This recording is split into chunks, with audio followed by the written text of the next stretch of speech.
Rochester, Nueva York, 1975.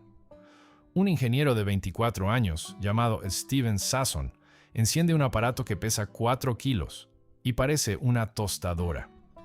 Tarda 23 segundos en capturar una imagen borrosa de 0,01 megapíxeles. Es la primera cámara digital de la historia, y Kodak va a enterrarla. En 1976, Kodak controla el 90% del mercado mundial de película fotográfica. Emplea a 145,000 personas. Factura $10,000 millones al año.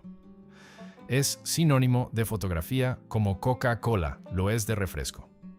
Para 2012, declara bancarrota. De 145,000 empleados, quedan menos de 7,000. Sus acciones caen de $94 a 35 centavos. El imperio amarillo se desmorona mientras millones capturan fotos con sus móviles y nunca compran un carrete. Esta es la historia de cómo una empresa inventó su propia muerte y la ocultó por miedo. De cómo la arrogancia destruye imperios. Y de lo que pasa cuando crees que el pasado te salvará del futuro. Bienvenido a Kodak, donde la revolución digital nació, fue asesinada y finalmente vengada. George Eastman nació en 1854 en un pueblo del norte de Nueva York. Su padre murió cuando él tenía 7 años. La pobreza llegó rápido. Su madre tuvo que recibir huéspedes en casa para sobrevivir. George dejó la escuela a los 14 años y se puso a trabajar como mensajero de seguros. Ganaba $3 a la semana. No era suficiente. Nunca lo era. A los 20 años consigue un trabajo mejor en un banco. Pero sigue siendo solo un empleado. Uno más. Invisible. Sin futuro. Hasta que en 1877 planea un viaje a Santo Domingo y un colega le sugiere que se lleve una cámara para documentarlo. George compra el equipo fotográfico completo. Cuesta $50, casi 4 meses de su salario. La cámara es del tamaño de un horno. Los químicos pesan más de 40 kilos. Hay que preparar las placas de vidrio en el momento, antes de cada foto. El proceso es tan complicado que hace falta un manual de instrucciones de 200 páginas. George nunca llega a hacer el viaje, pero queda obsesionado con la fotografía. No con hacer fotos, con simplificarlas. Pasa 3 años experimentando en la cocina de su madre. Duerme 4 horas por noche. Lee todo lo que encuentra sobre emulsiones fotográficas. Trabaja de día en el banco y de noche en su laboratorio improvisado. En 1880, patenta una máquina para fabricar placas secas. Ya no hace falta preparar nada en el momento.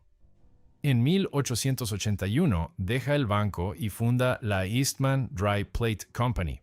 El negocio crece. Pero George sigue pensando que no es suficiente. Las placas de vidrio son frágiles, caras, pesadas, complicadas. Él quiere algo que cualquier persona pueda usar. No solo fotógrafos profesionales, cualquiera. En 1884 desarrolla el papel fotográfico en rollo. Ya no hace falta vidrio. En 1888 lanza la cámara Kodak. Es pequeña, ligera, precargada con película para 100 exposiciones. El eslogan es perfecto. Usted aprieta el botón, nosotros hacemos el resto. Cuesta $25. Cuando terminas el rollo, envías toda la cámara a Rochester. Kodak revela las fotos, recarga la película y te la devuelve por correo. Todo por $10. Es revolucionario. Es brillante. Es un negocio absolutamente genial, porque el verdadero dinero no está en vender cámaras, está en vender película, una y otra vez, para siempre. George Eastman descubre algo que va a dominar la industria durante un siglo. La fotografía no es un producto, es un servicio recurrente. Vendes la cámara barata, casi regalada, Y luego vendes carretes, químicos de revelado, papel fotográfico, ampliaciones, copias adicionales. El cliente vuelve una y otra vez. No puede evitarlo. Cada momento importante de su vida está atrapado en un trozo de celuloide que solo tú sabes procesar. En 1892, la empresa se reorganiza como Eastman Kodak Company. El nombre Kodak no significa nada. George lo inventa porque quiere una palabra que suene igual en todos los idiomas, que sea fácil de pronunciar y difícil de olvidar. Funciona. En 1896, Kodak produce 100 millones de pies de película al año. Para 1900, ya hay 1,5 millones de cámaras Kodak en circulación. La estrategia es implacable. Kodak vende cámaras Brownie por $1. $1, lo que cuesta un almuerzo. Miles de niños reciben su primera Brownie como regalo de Navidad. Y cada uno de esos niños va a necesitar carretes durante décadas. Bodas, cumpleaños, vacaciones, nacimientos, toda una vida atada al amarillo de Kodak. Mientras tanto, la competencia se desmorona. Kodak compra patentes, absorbe rivales, establece acuerdos de distribución exclusivos. Para 1930 controla el 75% del mercado estadounidense. Para 1976, el 90%. No es solo dominancia, es un monopolio de facto. George Eastman muere en 1932, a los 77 años. Se pega un tiro en el corazón y deja una nota que dice: «Mi trabajo está hecho. ¿Para qué esperar?». Deja casi toda su fortuna a la Universidad de Rochester y a instituciones de caridad. Pero su verdadero legado es la máquina perfecta que construyó. Una máquina que genera dinero mientras la gente captura recuerdos. Una máquina aparentemente indestructible. Kodak entra en la Segunda Guerra Mundial, fabricando película para mapas aéreos y reconocimiento militar.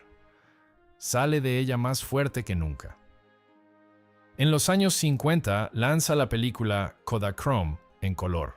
En los 60, las diapositivas Ektachrome. En los 70, las cámaras instantáneas que compiten con Polaroid. Todo funciona. Todo crece. Todo genera billones. En Rochester, la ciudad entera vive de Kodak. Es el mayor empleador. Financia escuelas, hospitales, orquestas, museos. Ofrece pensiones generosas, seguro médico de por vida, estabilidad laboral hasta la jubilación. Trabajar en Kodak no es solo un empleo, es un destino. Entras joven y sales con una pensión dorada. Tus hijos probablemente también trabajarán allí. ¿Y los hijos de tus hijos? Nadie imagina que todo está a punto de derrumbarse y que la destrucción vendrá desde dentro. 1973.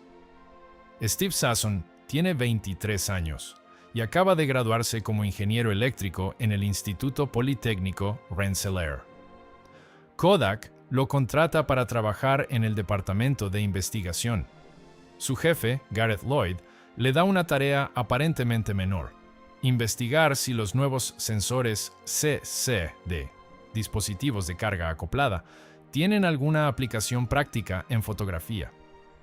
Los CCD son chips que convierten luz en señales eléctricas. Fairchild Semiconductor los acaba de inventar. Son caros, toscos, experimentales. Nadie sabe muy bien qué hacer con ellos. Sasson empieza a jugar con la tecnología y se le ocurre una idea radical. ¿Y si pudieras capturar una imagen sin película? Trabaja durante un año. Construye un prototipo usando partes de desecho.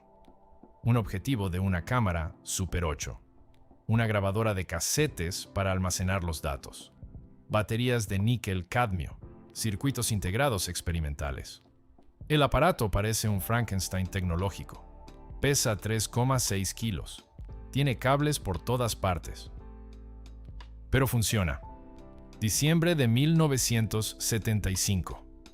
Sasson reúne a algunos colegas del laboratorio. Apunta la cámara a una técnica del laboratorio, presiona el botón, la cámara captura la luz, la convierte en señal digital, la graba en una cinta de casete. Tarda 23 segundos. Luego conecta la cinta a una televisión modificada. Y ahí está, una imagen en blanco y negro de 100% píxeles. Borrosa, pixelada, primitiva, pero es una fotografía, sin película, sin químicos, sin revelado. Es la primera cámara digital de la historia. Sasson escribe un informe técnico, lo presenta a los ejecutivos de Kodak, les muestra el prototipo, les explica el potencial. Imaginen, les dice, que en el futuro las personas podrán tomar fotografías, verlas instantáneamente en una pantalla, almacenarlas en dispositivos electrónicos, compartirlas sin papel. Imaginen un mundo sin carretes. La reacción es inmediata y demoledora. ¿Por qué haríamos algo así?, pregunta uno de los ejecutivos. Eso destruiría nuestro negocio de película. Tienen razón. Kodak gana miles de millones vendiendo carretes, papel fotográfico y químicos de revelado. La fotografía digital elimina todo eso. Es como si Ford inventara el motor eléctrico en 1920 y se diera cuenta de que mataría su negocio de gasolina. Técnicamente brillante, comercialmente suicida. Kodak archiva el proyecto. No lo cancela oficialmente, simplemente lo entierra. Sasson sigue trabajando en mejoras durante años, pero siempre en secreto, siempre con presupuestos mínimos, siempre con la orden implícita de no hacer ruido. La cámara digital se convierte en el fantasma del laboratorio. Todos saben que existe. Nadie habla de ella. Y mientras Kodak esconde su invención, el mundo sigue girando. Los años 80 son la última edad de oro de Kodak. Las ventas alcanzan máximos históricos. La película Kodachrome se convierte en un icono cultural. National Geographic la usa en casi todas sus portadas. Steve McCurry captura la famosa niña afgana con Kodachrome 64. La imagen se convierte en una de las fotografías más reconocidas del siglo XX. Pero bajo esa superficie dorada, algo oscuro está ocurriendo. Sony lanza en 1981 la Mavica, una cámara que graba imágenes en un disco magnético. No es técnicamente digital, pero es electrónica, no usa película. Canon y Nikon comienzan a experimentar con sensores. Fuji invierte millones en tecnología digital. Todos ven lo que viene. Kodak también lo ve. De hecho, lo ve mejor que nadie porque ellos lo inventaron primero. Pero están paralizados. Cada reunión ejecutiva termina en el mismo callejón sin salida. Desarrollar cámaras digitales significa canibalizar el negocio de película. Y el negocio de película genera el 70% de las ganancias de la compañía. Es la trampa del innovador. Cuando eres líder del mercado, innovar significa competir contra ti mismo. Kodak puede fabricar la mejor cámara digital del mundo, pero cada cámara digital que venden es un cliente que deja de comprar carretes, y los márgenes de ganancia de la película son del 60%. Los de las cámaras digitales, tal vez del 10%. Entonces, Kodak elige una estrategia intermedia. Invierte en investigación digital, pero no la comercializa agresivamente. Patenta tecnologías, pero las guarda como seguro. Lanza productos digitales, pero los posiciona como complementos de la película, nunca como sustitutos. En 1986, Kodak desarrolla el sensor de megapíxel. Lo usa en cámaras profesionales que cuestan $30,000. Unidades que solo compran agencias de noticias y estudios fotográficos de alta gama. En 1991 lanzan la de CS100, la primera cámara reflex digital. cuesta $13,000. En 1994, la QuickTake de Apple es fabricada por Kodak, pero Kodak nunca la promociona como suya. Toda la estrategia está diseñada para retrasar lo inevitable, para extraer hasta la última gota de ganancia del negocio de película antes de que el mundo cambie. Es una apuesta. Una apuesta de que la transición digital será lenta, de que habrá tiempo para adaptarse, de que el público seguirá prefiriendo las fotografías en papel durante décadas. Están completamente equivocados. 1999. Japón y Estados Unidos ya tienen más de 20 modelos de cámaras digitales en el mercado. Los precios caen en picado. Una cámara de 1 megapíxel que en 1995 costaba $1,000, ahora cuesta 300. Sony, Canon, Nikon, Olympus, Fuji, todos empujan el mercado. Las resoluciones suben, los precios bajan, la calidad mejora. Y entonces llega el golpe definitivo. El año 2000 marca un punto de inflexión que nadie en Kodak vio venir. No son las cámaras digitales tradicionales las que destrozan el mercado. Es algo mucho más insidioso, algo que combina fotografía con comunicación instantánea. Los teléfonos móviles con cámara. En 2002, el primer teléfono con cámara decente llega a Estados Unidos. En 2004, ya hay 50 millones de ellos. En 2007, Apple lanza el iPhone.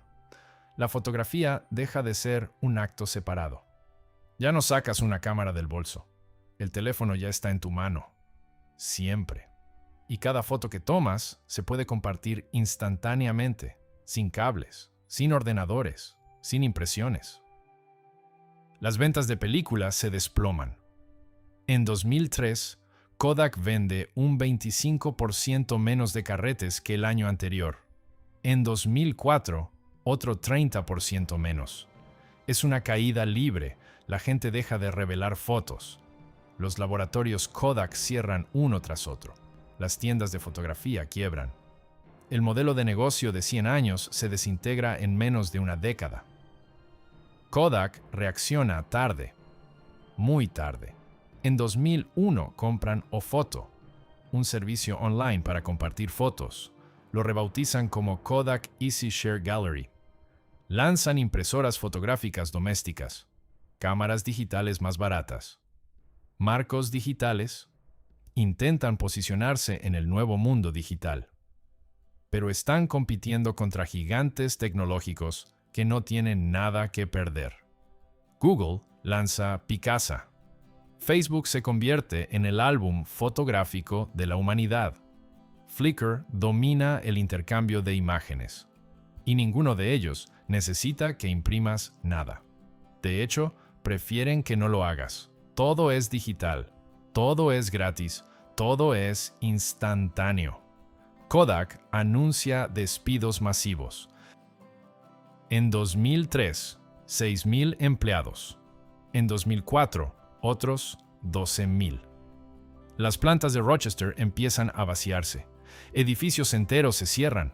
La ciudad entra en shock. Familias que trabajaron 3 generaciones en Kodak ven cómo sus pensiones peligran. El sueño del empleo de por vida se convierte en pesadilla. Para 2005, Kodak ya no está en el índice Dow Jones Industrial Average. Lo habían sacado después de estar 74 años. El simbolismo es devastador. Kodak pasa de ser una de las 30 empresas más importantes de Estados Unidos a ser irrelevante en los mercados financieros. Y lo peor es que Kodak lo sabía. Todo. Desde 1975. Tenían la tecnología, tenían las patentes, tenían el talento. Lo único que no tenían era el coraje de destruir su propio imperio antes de que alguien más lo hiciera. 2008. Crisis financiera mundial. Kodak está al borde del abismo. Las acciones caen de $30 a menos de $3. La deuda supera los 1.000 millones. Los ingresos por película son casi inexistentes. La compañía intenta vender patentes, recortar costes, reestructurar divisiones. Nada funciona. En 2009, Kodak deja de fabricar Kodachrome, la película icónica que definió la fotografía durante 74 años, desaparece. La última foto Kodachrome de la historia se toma en 2010. El simbolismo es brutal. No solo muere un producto, muere una era completa. Kodak intenta desesperadamente reinventarse. Invierte en impresoras, en pantallas OLED, en embalaje farmacéutico, en tecnología de películas para cine. Busca cualquier mercado que no esté completamente digitalizado, pero es como reorganizar las sillas en el Titanic. Enero de 2012. Kodak se declara en bancarrota. Capítulo 11. Protección contra acreedores. Reestructuración de deuda.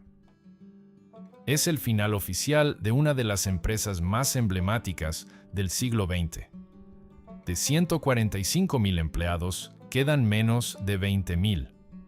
De miles de millones en ingresos, quedan migajas. De un imperio global, queda una empresa zombie que intenta sobrevivir, vendiendo patentes y licencias. La ironía final es brutal.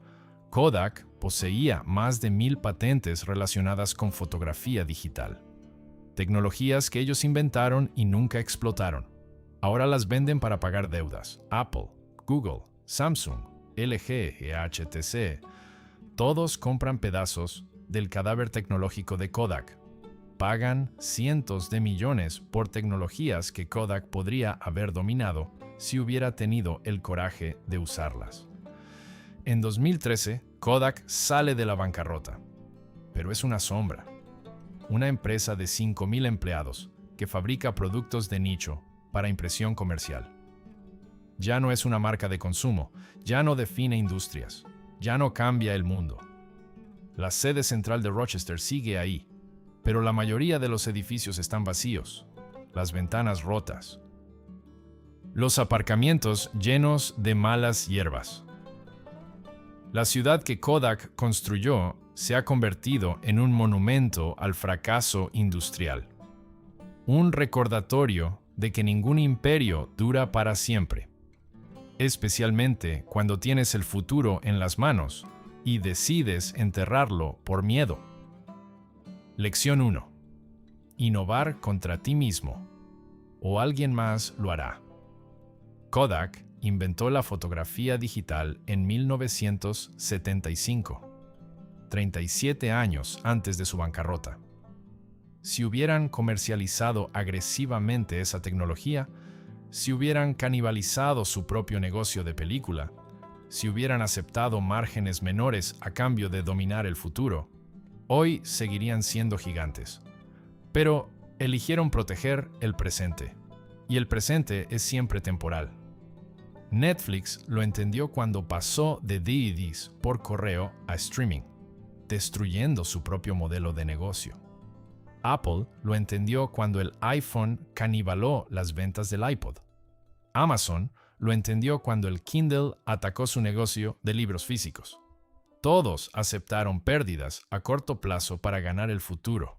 Kodak no.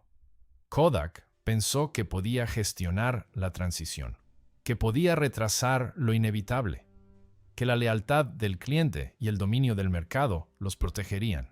Estaban equivocados. El mercado no tiene memoria sentimental, solo tiene oportunidad.